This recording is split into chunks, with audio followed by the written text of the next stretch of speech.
कुछ को वरदान तो कुछ को श्राप में मिली अमरता। आज भी जीवित हैं रामायण महाभारत के ये पात्र। हनुमान जी रामायण के सबसे प्रमुख पात्रों में से एक है।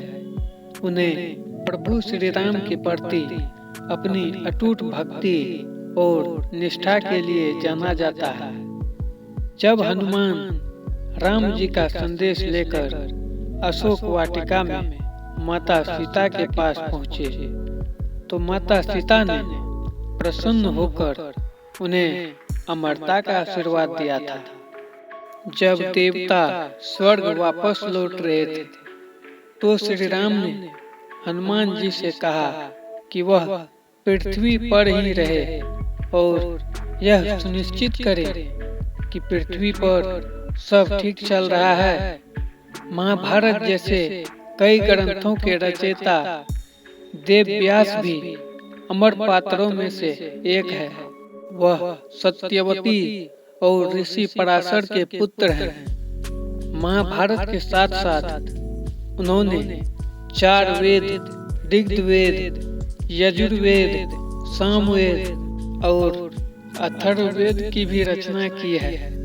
माना जाता है कि देव व्यास को अमरता का वरदान इसलिए मिला था क्योंकि उन्होंने कलयुग में वह सही आचरण और व्यवहार का ज्ञान लोगों के बीच फैलाना चाहते थे। द्रोणाचार्य के पुत्र अश्वत्थामा, जो महाभारत का एक महत्वपूर्ण पात्र रहे हैं, उन्हें अमरता वरदान के रूप में नहीं बल्कि एक श्राप के रूप में मिली थी। अपने पिता की मृत्यु का बदला लेने के लिए अश्वत्थामा ने पांडवों के पुत्रों की हत्या कर दी थी, जिस कारण उन्हें भगवान श्री कृष्ण के श्राप का सामना करना पड़ा। भगवान श्री कृष्ण ने उनके माथे पर लगी मणि ले ली और यह श्राप दिया कि दुनिया के अंत तक तुम इसी घाव के साथ पृथ्वी पर भटकते रहोगे। भगवान परशुराम को भगवान विष्णु का ही अवतार माना जाता है। उनका जन्म एक ब्राह्मण परिवार में हुआ था। वे भगवान शिव के अनंत भक्त थे। उनकी भक्ति से प्रसन्न होकर भगवान शिव ने ही परशुराम को अमरत्व का आशीर्वाद दिया था।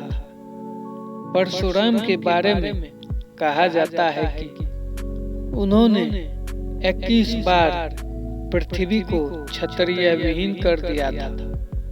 रामायण के पात्र विभीषण भी रामायण के एक पात्र हैं जो श्री राम के भक्त हैं।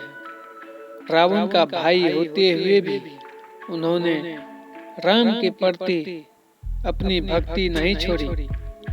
उनकी इसी भक्ति के चलते उन्हें भगवान राम से अमरता का आशीर्वाद मिला था। साथ ही भगवान राम ने रावण पर विजय पाने के बाद सोने की लंका भी विभीषण को ही सौंप दी थी।